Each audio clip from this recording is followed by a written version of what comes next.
What is up, YouTube? It's your girl Evelyn, and I am back with the episode 6 recap of the L Word Generation Q. As always, I will be spoiling the episode in its entirety, so watch at your own risk. We're kicking things off with our returning champ Bette Mayweather Porter, as she deals with the fallout from last night's confrontation with Felicity's husband. A media circus is camped outside of Bette's home, but that doesn't stop Alice and Shane from checking on their bestie. They find a defeated Bette licking her wounds and contemplating dropping out of the race. Shane is sympathetic to Bette's plight, but Alice feels betrayed. After all, Alice publicly defended Bette's integrity on her TV show for the whole world to see. When Alice realizes Bette confided in Shane and not her, she becomes outraged and storms out. Bette then remembers she was supposed to drive baby Angelica to the DMV to get her license today. Shane offers to go in her place and Bette gratefully accepts. On the brink of a breakdown, Bette decides to drop out of the race. Dani and Pierce take a break from running through the background of every other shot looking stressed to try to stop Bette, but her mind is made up. She opens the door to face the press and finds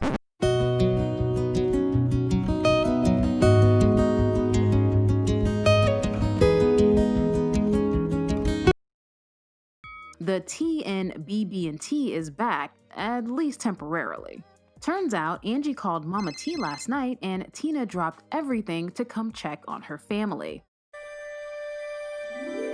As Bette tells Tina what happened, you can practically feel the chemistry oozing between them, that is, until Tina gets a call from her yet-to-be-identified boo-thang. You know, the one she left Bette for? BB&T are reminiscing about happier days, but their reminiscing leads to resentment and soon accusations begin to fly. Tina's still salty that Bette's selfish ways sabotaged their relationship, and Bette reveals how much it hurt her that Tina didn't come to Kit's funeral, even insinuating perhaps Bette wouldn't have had to lean on Felicity if Tina had shown up. "You should have been there. I thought you were my family." Later that evening, Angie is back home after acing her driver's test and spends a little quality time with Mama T. They start with some lighthearted girl talk, but Angie wants to know why Tina's not around more. Tina tells her, "I met your mom when I was really young. We fell in love and that was wonderful. But somehow I got lost, and I didn't think that I could find myself unless I left." Bette is finally at the end of a long day spent trapped inside her million-dollar home surrounded by gorgeous women. Dani has just gotten word that Felicity's husband will not press charges, but only if Bette issues a public apology. In typical Bette fashion, she tells Dani just what she thinks of that offer. Dani then suggests Bette give a speech similar to the one she gave at the LGBTQ Youth Center. Powerful, sincere, and inspiring. "You have the power to change people. You changed me. And even though Tina is back, I still think the two of us are gonna eventually smash." Dani's pep talk works and Bette finally faces the media. In her speech, she opens up about Kit's opioid overdose and maintains she is still committed to becoming mayor so she can change the system from the inside. It's time for Tina to leave, and Bette looks like she's losing her best friend all over again. Tina tells Bette she loves her in a "we have a kid together so I'll always love you" kind of way, and the heartache on Bette's face is crushing.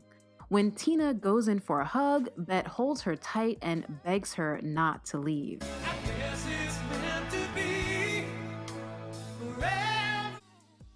Fresh off of storming out on Bette, Alice is at a restaurant venting to Gigi and Nat.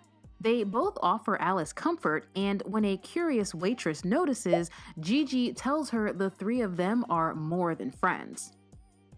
The throuple is stuck in traffic and things are tense. Gigi refuses to go back inside the closet, but Nat isn't ready to tell people, nor does she want the kids to know, and poor Alice is caught in the middle. "I don't know what we're yelling about!" Once they arrive home, Gigi doesn't want to stick around and Nat is more than fine with that. Almost immediately, Nat accuses Alice of taking Gigi's side and the two hash it out. Nat confesses that her strong feelings for Gigi scare her and she doesn't want to risk losing Alice. Alice reassures Nat that all is well and even suggests they call Gigi to come back. And even though it is so incredibly obvious that this is going to end really badly, the throuple perseveres. Shane and Kiara are at the DMV waiting for Ange to finish her driving test. A fan of Kiara's comes up to them and asks for a picture lest we forget that Kiara is famous. After the photo, Angie pops up with the good news that she's passed and Shane gives her the keys and lets her decide where they're going next. Unsurprisingly, they end up parked in front of Jordy's big-ass house. A nervous Angie then asks Uncle Shane, "How do you know if you love someone?" Shane hands off the question to Kiara, who answers it by telling Angie the story of how she and Shane first met. After the story, Angie's still hesitant until Uncle Shane gives her a rousing pep talk and sends her out to get the girl. From the car, Shane anxiously watches Angie spill her heart to Jordy, and it becomes evident that Shane loves Angie as if she were her own daughter. Kiara tells Shane that this is what she wants for them. Angie tells Jordy she loves her, and Jordy returns the sentiment, and they share a chaste kiss. Aww. Shane and Kiara cheer loudly from the car, and then Shane tells Kiara she's in. Most of Dani's day is spent in full PR crisis for Bette, but during a quick break in the drama, she and Pierce have a sit-down to compare notes. Pierce is angry that Dani knew about Bette's affair with Felicity and didn't tell him. Dani basically tells him to suck it up because they have bigger fish to fry. She then launches into full cheerleader mode and defends Bette like she's the second coming. Pierce looks at Dani like this, then says, "Bette's gotten to you. Good luck," and then sees his way out. Meanwhile, a pissed-off Sophie is venting to buddy Finley about Dani. She and Dani still haven't made up after yesterday's fight, and to add insult to injury, Dani left at 4:30 in the morning without saying a word to Sophie. After spending some time lounging around the pool, feeling sorry for themselves, Sophie and Finley decide to have a bros night out.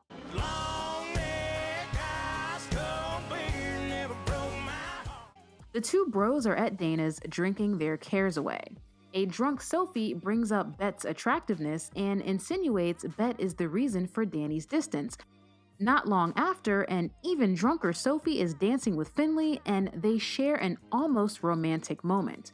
And while I wouldn't call it the most shocking moment of this particular episode, it was definitely the least expected.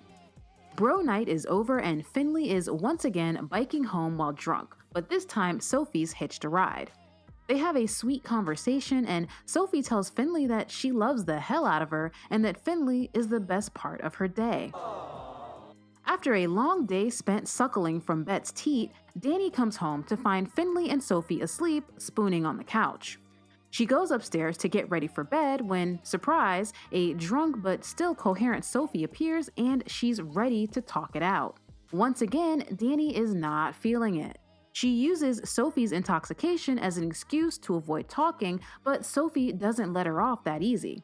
Predictably, they have yet another fight and accomplish nothing. It's the morning after for Finley and Tess seems more than a little shaken up. She notices a missed call from her sponsor and feverishly talks about how she needs to find a meeting. As she and Finley get dressed, Shane pops up, and although what Tess has done is a fireable offense, Shane doesn't fire her because, Shane's cool. Later, while hanging with Sophie, Finley admits that she feels guilty about Tess's relapse. Sophie reassures her that Tess is a grown woman responsible for her own actions, but Finley is still plagued by doubts that she's too damaged to be with anyone, especially since she couldn't make it work with someone as amazing as Rebecca. After knocking back a few during bro night, Finley moseys on over to Tess for the dreaded post-sex talk. Tess is in much higher spirits than she was that morning and tells Finley it's not a big deal, but it's never gonna happen again. Tess then pours herself a drink. Finley is having a great time as Sophie's human teddy bear when Shane shows up with some bad news. Kiara's moving in, which means Finley needs to find a new place to stay. Shane gives Finley a week's notice, but before Finley can even come up with a plan, Sophie invites her to move in with her and Dani, which I'm sure is going to work out well for everyone involved. And that is it for the recap. Thank you so much for watching. Don't forget to subscribe if you haven't already, and I'll see you guys next week.